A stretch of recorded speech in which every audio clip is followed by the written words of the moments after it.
White House senior advisor Jared Kushner's opening statement to Congress has been released. Here's what he says in part, and this is going to be happening this morning. I am not a person who has sought the spotlight. First in my business and now in public service, I have worked on achieving goals and have left it to others to work on media and public perception. Because there has been a great deal of conjecture, speculation, and inaccurate information about me, I am grateful for the opportunity to set the record straight.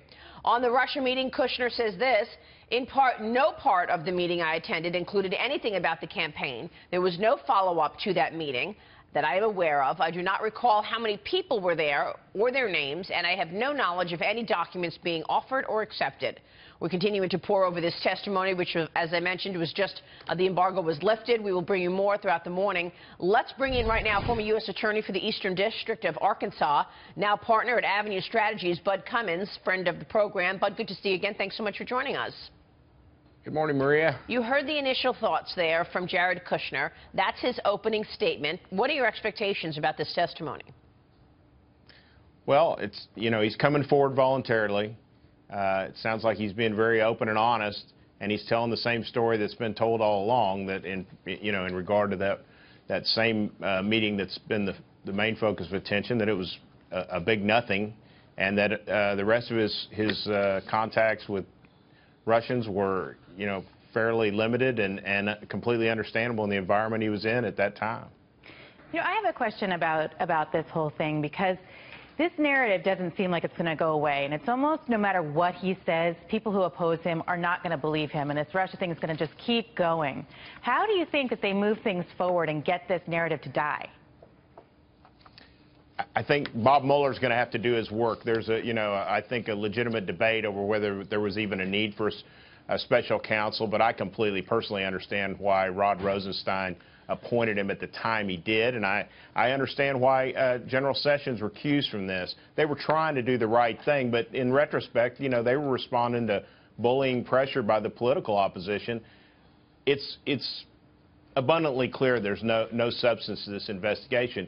If Bob Mueller is half the prosecutor that most of us believe he is, half the professional, he'll get in, he'll get the facts, and he'll get out. You know what? He won't That's let exactly this turn right, into Bud. one of these What perpetual investigations. you said is right, Bud. He was bullied into basically saying, okay, I'm going to recuse myself, because it's just outrageous that at this point the president doesn't have his attorney general to defend him, Mitch Rochelle. Right, and it's very difficult when you have the team fractured that way. Think about it. And as a former U.S. attorney, Bud, could you imagine a situation where you don't have the attorney general sort of on board with the investigation and defending the facts? Well, it's awkward, and it handicaps you a little bit. It's manageable, but in this case, they took advantage of Deputy Attorney General Rosenstein's ethics, and he's got a long reputation of being a really ethical guy. They took advantage of General Sessions, who was coming out of the Senate, had just been through a confirmation hearing, and I really think they kind of challenged them to do these things, and they did them kind of in an abundance of caution. But in retrospect, I mean, it's a counterintelligence investigation, or at least it was supposed to be, not a criminal investigation.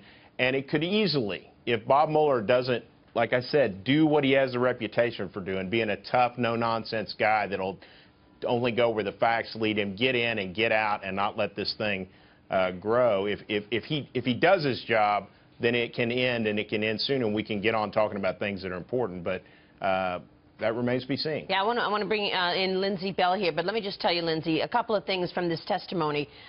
Jared Kushner is saying there was no collusion. He is denying any potential collusion. Obviously, that's what we've been hearing, and there's no evidence of it. He also says, I have not relied on Russian funds to finance my business ever. Hopefully, this will all put this meeting and this news to rest. This is all in his opening statement. Lindsay, go ahead. Well, it'll be interesting to hear what he has to say also about the lines of communication that have been talked about as him having with the Russians or potentially wanting to open. But also, there's been a lot of criticism about this testimony because he's expected to not testify under oath, as James Comey had to.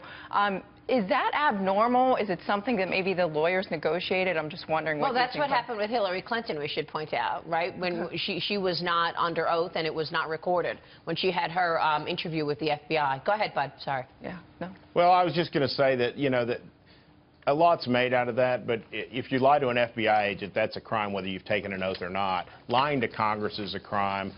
He's got lawyers. He wouldn't be there talking if he thought he was going to misrepresent the truth.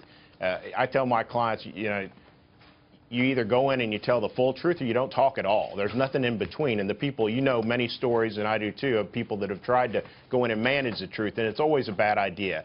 I know Jared Kushner is a smart guy, and he's not going in there to manage the truth. He's telling them the truth or he wouldn't be there. So another congressional panel, the Senate Judiciary Committee, is negotiating with Donald Trump Jr. and former campaign manager Paul Manafort, Bud, about testifying in a public hearing. So some lawyers not involved in the case are questioning why Kushner or any other Trump advisors would take the risk of talking to Congress. What are your thoughts? Well, I think politically they need to move this along. Right. I mean, that we're in it. They're frustrated that we're in it. A lot of people think we shouldn't be in it. But the way to get through it is to just make a, clean breast of it, tell the truth, let the prosecutors do their work. Hopefully, like I said, that, egos are funny in this business, and hopefully the big budget of the special counsel's office and the headlines won't make those guys just turn this into a perpetual investigation of a person instead of transactions over the whole course of this presidency. We have so many important things the American people sent this president to do, and that's what we need to be talking about, not an imagined investigation. Yeah, it's incredible. I mean, that's just the bottom line. You're right. We can sit here and parse it, but there's just nothing to talk about. There's no facts to justify it. It is incredible, though, that this narrative has been able to be driven as far as it has. I mean, with no evidence. You've got a special prosecutor looking into it. You've got no evidence of collusion, and yet here we are waiting for this testimony today.